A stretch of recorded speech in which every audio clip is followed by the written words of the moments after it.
Test one, two, three.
Oh yeah, we haven't unmuted.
progress.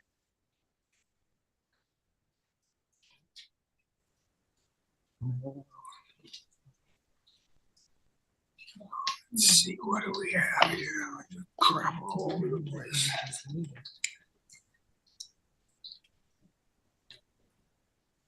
Recording stopped.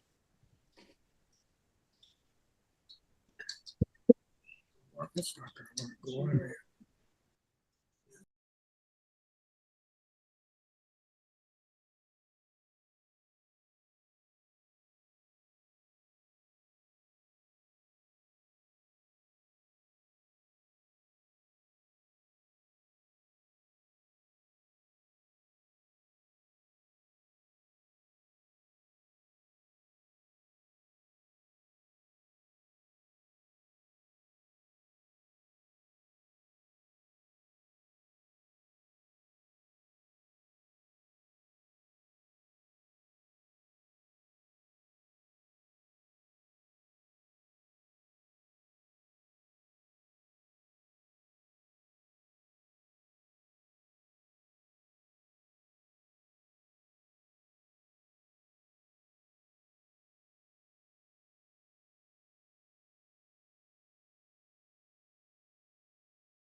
Good morning, everyone. Welcome to the Insurance Benefits Ledge Committee meeting for January of 2025. Most of the trustees are working remotely. There are some of us here in the office, so I'll turn it over to Terry. Okay, thank you, Chair David Robbins. Rosen. Pardon, David Rosen. Okay, this meeting is being conducted virtually and in person, so I will do a roll call of the trustees to confirm attendance. Trustees Ginsburg and Oakham will not be participating in today's meeting. Ms. Durazo, Ms. Langton, Mr. Rue, Here. Mr. Green, Mr. Moore, Here. Mr. Kehoe, Present. Mr. Harris, Present. Chair Robbins. Present. Staff participating in the meeting include CEO Santos Kryman, Deputy CEO Louis Lugo, AEOs JJ Popowich and Laura Guglielmo, Chief Counsel Stephen Rice, Legislative Affairs Officer Barry Liu, Director Retiree Healthcare Cassandra Smith, Consultants Stephen Murphy and Michael Zito from Siegel. And now Mr. Rice will make a statement regarding the emergency statute.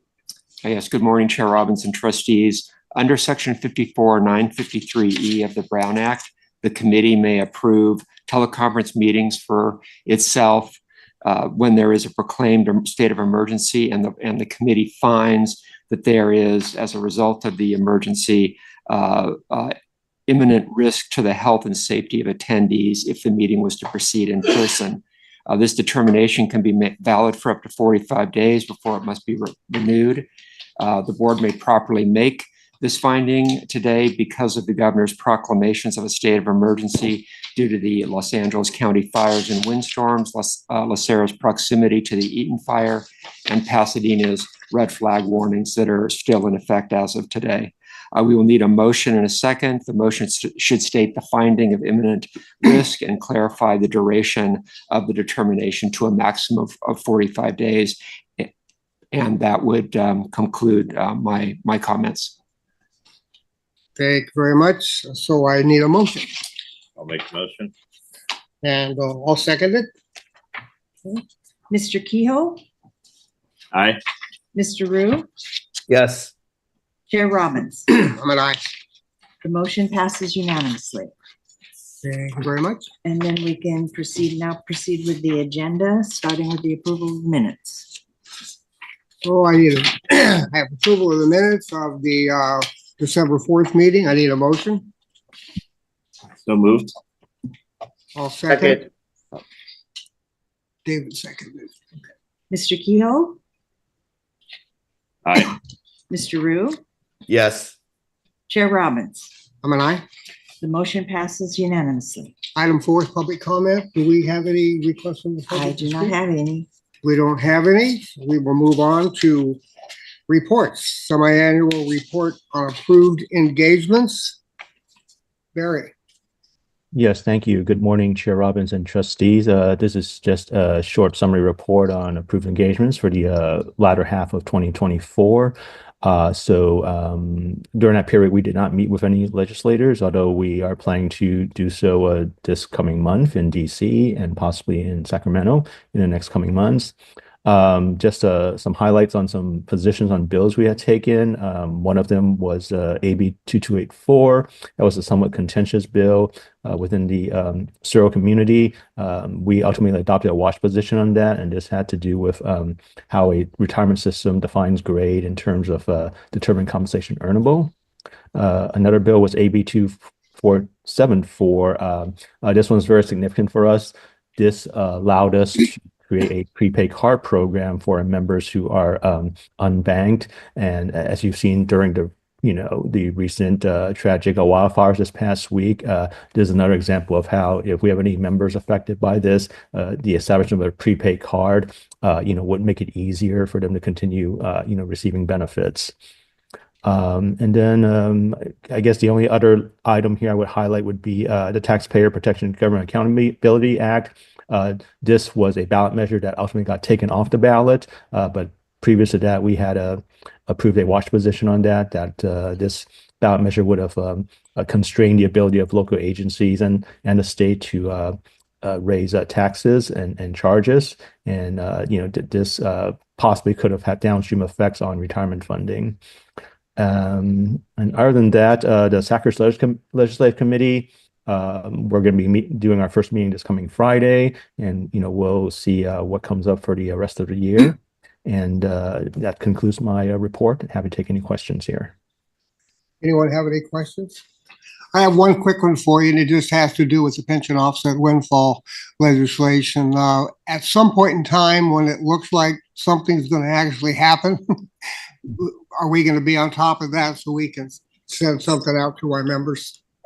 Yeah, so we've currently been updating our website to letting members, give them periodic status updates on this. So definitely we are keeping on top of this, as well as our federal lobbyists, and we'll monitor when Social Security will, start implementing this. And then internally, we're also looking at the effect of this on some of our own benefits, because as some of you may know, there's a Plan E has a Social Security benefit offset component to it. And then there's also an advance option that we have that, coordinates with Social Security. So we'll be looking at those issues, as they come along, and we'll be sure to update our members on that. Mr. Kryman? Yes, we definitely are looking out. Our lobbyists are aware that any information about those two particular issues need to be reported to us immediately. I know that Social Security right now are trying to figure out exactly how to implement this particular program. And so there hasn't been any news that's come out of Social Security just yet. But as soon as we do have information, we will share that immediately with not only the trustees, but our members as well. Okay. Thank you very much. We are on item B. Mr. Liu. Yes, thank you, Mr. Robbins. And again, these items of interest for this month, and coincidentally, the first item to report is that, yes, the repeal of the windfall elimination provision and the government pension offset was signed actually on January 5th, the day before we were expecting the president to sign it. This is a decades-long issue that finally got resolved, and it passed on an overwhelming bipartisan basis. And so again, as we just previously mentioned, the Social Security Administration is preparing to implement this. Their only message currently to the public is that they're again looking into implementing this, and that the instructions are, at least for current recipients, make sure they keep their direct deposit and mailing information, current, so that there will be a seamless transition when this gets implemented. And then the next item is a very interesting one in terms of, I didn't know stuff like this happened, but it concerns the Missouri State Pension Board, and they're going to ban the use of pension funds for political contributions, which raises a lot of legal and ethical issues. But the state pension plan itself didn't make any such contributions, but it involved the Missouri Sheriff's retirement system and its attorney's retirement system, since those job classifications have their own system.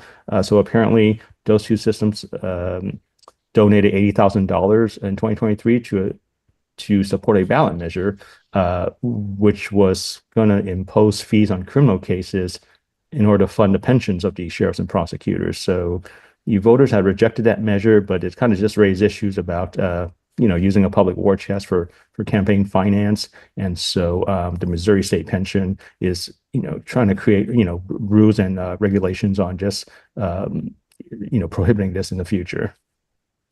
And the next item concerns Illinois. Over the last few years, they've been trying to consolidate over 300 local police pension plans. I think almost the same number of local firefighter plans. Apparently, every local town and city has its own pension fund. I looked at some of their actuarial evaluations. They have memberships of, a couple of hundred there, a couple of hundred there. And so the issue here was this consolidation would put all the funds into one large investment pool, which will make it easier to do investments and make it cheaper to do so.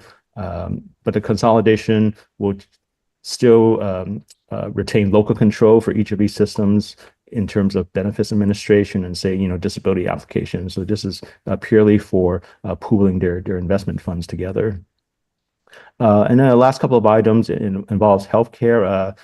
One item came out of the Wall Street Journal, where insurers are collecting Medicare funds for veterans who themselves are actually covered under the VA's medical plan. So one of the criticisms here is that they may be getting double coverage, and the fact that the VA can't bill back these Medicare Advantage plans for almost the same services that they're probably, in all cases are not providing. But examples of this would be Medicare Advantage plans will get about $6,000 from the government, but on the other hand, they're giving beneficiaries, say, $100 rebate to motivate them to enroll in these plans. But for the most part, their services are already covered by the Veterans Administration.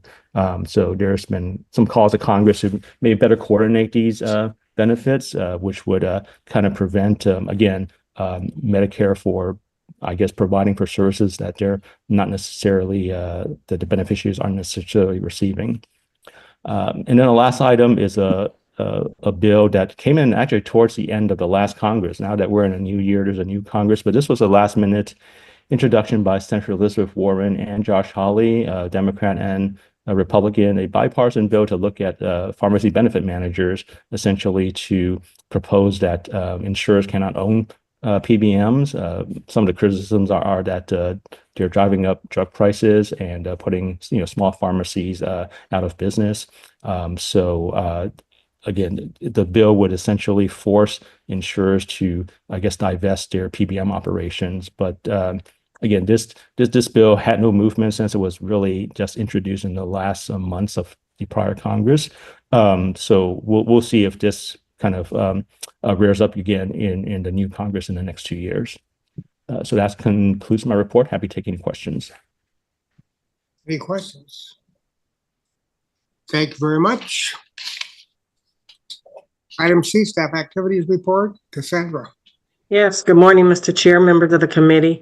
As indicated in the staff activity negotiation with Anthem Blue Cross, Anthem and Providence, as you noted on the top, did reach an agreement, which I reported last month. The Sutter and Scripps, I did reach out to them to find out the status of that, because both of those contracts were to expire January 1st. As we've seen in the past, though, however, many of them at the last second will reach an agreement. So I'll confirm that to find out if that's true.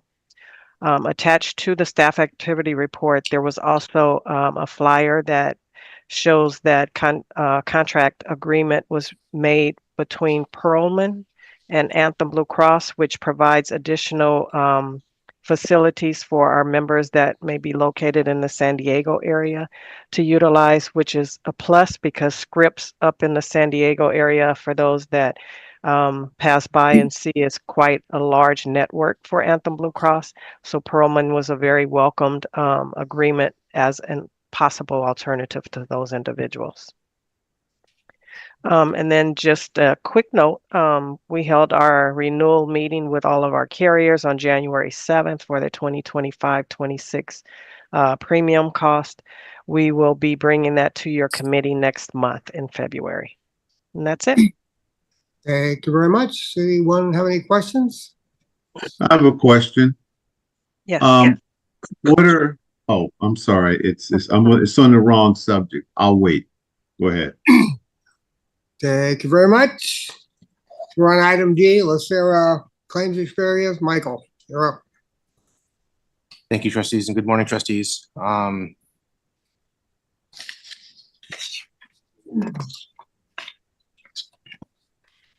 The first exhibit contains the premium and enrollment by plan, and there's been minimal change compared to the prior report. Next exhibit, please.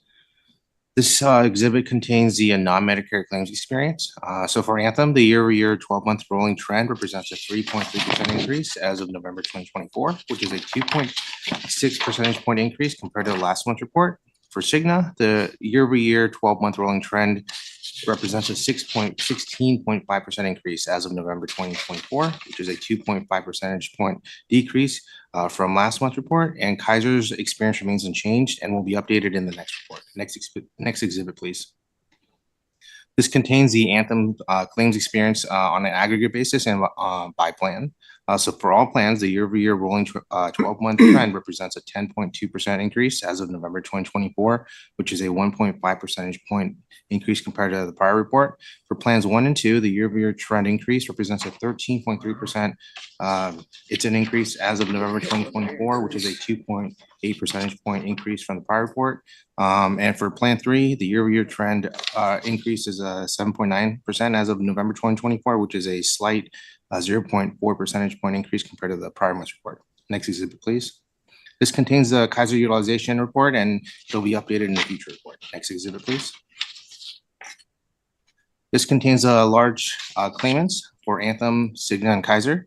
So for Anthem's non-Medicare plans, the rolling 12-month trend as of November 2024 represents a 105% increase compared to the prior period. This is due to increase in number of people exceeding the polling point from 18 individuals in the prior period to 25 individuals in the current period, as well as aggregate claims exceeding the polling point, increasing from $1.7 million in the prior period to $3.6 million in the current period. For Cigna, the 12-month rolling trend represents a 49.3% increase compared to the prior period. This is due to a fluctuation in a small and maturing population. Additionally, the claims volatility is due to the polling limit being $100,000, which is the lowest compared to the other carriers. And Kaiser's experience remains unchanged and will be updated in a future report. Next exhibit, please. This exhibit tracks the Anthem lifetime maximum benefit for individuals. So from October 24 to November 24, the number of people at risk decreased from 206 individuals to 167 individuals. Next exhibit, please. And this exhibit contains the prescription drug rebates updated through September of 2024. So on a rolling 12-month basis through September, the rebates represent an 8.7% increase on a per capita basis when compared to the prior period. And rebates on a percentage of total pharmacy claims for plans 1 through 3 have remained consistent at approximately 30% through September 2024 when compared to the prior period. Next exhibit, please. And this exhibit contains the dental and vision claims experience. So for Cigna's dental claims trend on a rolling 12-month basis resulted in an increase of 3.5%, which remains unchanged from the prior report. For Cigna's vision claims, the 12-month rolling trend increased by 5.1%, which is a 2.4 percentage point decrease compared to last month's report. Thank you.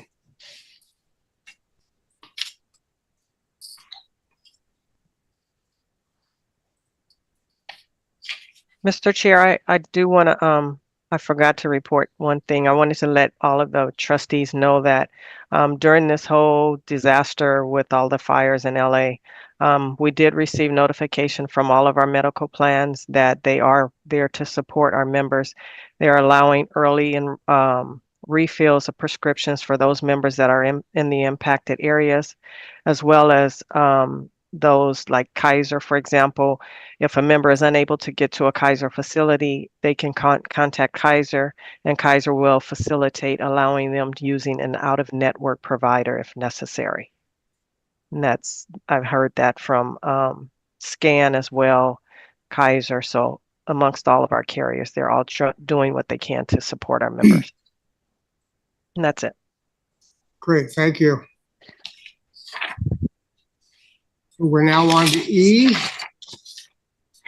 Steve?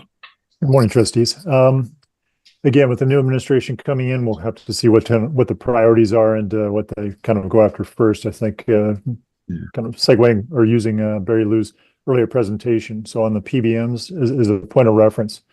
CVS and some of their investors were discussing even last year whether or not to kind of carve out the Aetna health plan from kind of the CVS umbrella. So there's a lot of discussion that's going on. So I don't know where that's going to go, but clearly we'll have a better indication over the next perhaps 4 to 8 weeks in terms of whether that's a priority for the administration or not.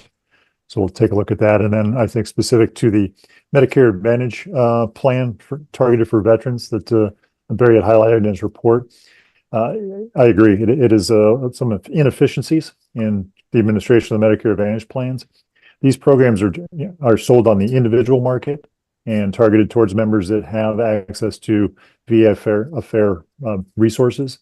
And one of the studies that we kind of will reference to do this is, I'll quote, it said, although less than 4% of general Medicare Advantage enrollee populations did not use any Medicare services in 2020, the rate rose to almost 10% for VH enrollees in Medicare Advantage plans and to 21% among VH enrollees in quote unquote high veteran MA plans. So all the large Medicare Advantage providers are targeting vendors, I think, trying to exploit this loophole.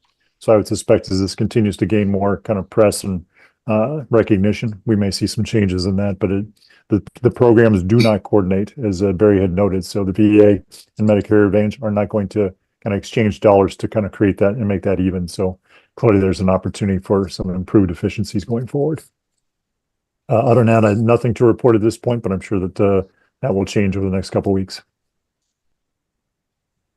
Okay, thank you very much. Anyone have any questions for Steve? This might be where my question would be appropriate. What I was interested in was what strategy do we have for monitoring what's going on legislatively in Congress with the budget cutting that is prospective on healthcare programs, Medicare, and anything they can get their hands on, tracking that or monitoring it so that we can know what potential impacts they're going to be for proposals that might be moving towards legislation, so that maybe we could develop some kind of proactive strategy with, other funds, with SACers, so that we can challenge or speak out or do whatever we can do on bad proposals that we don't know about moving through the legislative process. Yeah, I think from a Siegel perspective, I think some of the legislation that is already impacting LACERA and its members was the Inflation Reduction Act, which really was trying to get at the heart of trying to improve the financial efficiencies of the Medicare Advantage plans. So in terms of CMS reimbursements to these Medicare Advantage providers like United Healthcare, Kaiser, SCAN, and trying to make sure those are appropriate relative to what they're providing under the traditional Medicare plans. So that process has already begun, and it's being done over a phased 3-year period of time to kind of create this new level set. With respect to other legislation that may go on in Sacramento or the federal government, I defer to Barry and kind of legislative team to kind of work with LACERA to kind of help us monitor what's going to go on as we look at perhaps new proposals that can impact us in the future. Mhm. And then also, Mr. Moore, we are part of the healthcare roundtable, which a lot of the other retirement and other employer plans are participant of. And these are the very things that come up, and we meet with sometimes the legislatures when they come to the meetings. That's the one that I had invited you to that time. Yeah, That one. and I couldn't go. You're right. But there's others. So stay tuned. I'll let you know. When is there only an annual meeting of the healthcare roundtable, or is it? No, they what is have, I think, a semi-annual as well. I'll let you know. I have to look at my calendar to see when they're scheduled. Okay. Yeah, I'm just kind of, I wouldn't say concerned, but I don't want there to be surprises that pop up and we're responding or reacting to things when we see things moving through. We could be somewhat proactive in getting positions into the process before they move along too far. Yeah, that's exactly what the Healthcare Roundtable group Okay. does. All right. Good to know. Thank you. Any other questions or comments? I think Barry wanted to say something. He's Oh. muted. Oh, thank you. Yes. After 5 years, we still are on mute. So, I just want to say that, our federal lobbyists, primarily Shane Doucet, as you've seen in his presentation last month, they monitor healthcare legislation, and then we're having our state monitor, state healthcare as well. And I think one of the things we'll need to do is kind of develop legislative policy standards in terms of looking at, well, what are these issues and to what extent we want to, advocate for or against, certain proposals. Again, needless to say, healthcare is complicated. So, but, we'll continue to monitor these and report to the board, and also, again, revise our legislative policy to incorporate more healthcare concerns, and in terms of, where we want to, I guess, put our focuses on. Yeah, I think the healthcare area is one of great concern because every year we pay more and more, and it's like it's never going to end if we don't do something about it. And our whole healthcare delivery structure, this is nationwide, is it's kind of out of joint when the things could happen like in the Veterans Administration and Medicare overlap. We can't control any of that, but we have to continue to pay taxes that borrow the money to pay for all these services. We should have a lot more input into that whole healthcare restructuring process. It should be a major issue for us and all the other pension funds that have, millions of people relying on a system of healthcare services delivery in the later part of their lives when they can't work to make any more money. It is what it is, and it has to work right. And we're conflicted, I believe, because on the other side, we're investing in the insurance companies and the healthcare industry, and the money that they're making, that are grifting off of the Medicare system out of the veterans programs is money that belongs to the whole system. It is all of it is our money as taxpayers. So we ought to be very concerned about the way our system is working, because if it's not working to our benefit, we need to change it. We just can't sit back and accept it and wait for somebody else to do it. Thank you very much. I have 2 comments for you, Mr. Moore. Elections have consequences, and buckle up. Oh, I know. We're on item 6, items for staff review. Nothing. Cassandra? Nothing. Nothing? I'll just keep monitoring what's going on, and if anything comes up that the trustees need to know, look for an email coming out. As I get more information, I'll share it. But by all means, if any of you have questions, particularly impacting our members with this fire and all of that, they can, like I said, get early refills or anything. But if you hear any issues, let me know. Thank you very much. Items for future agendas. Nothing? Terry, we have nothing. Good of the order, we'll just, nobody here for good of the, we'll just wait, save that for the board of retirement meeting. And a motion to adjourn. I'll make the motion to adjourn. Shall walk out, so he'll be back. He told me he was wanting to. What time for the? 5 minutes. Yeah. Board of retirement meeting in 5. Sounds good.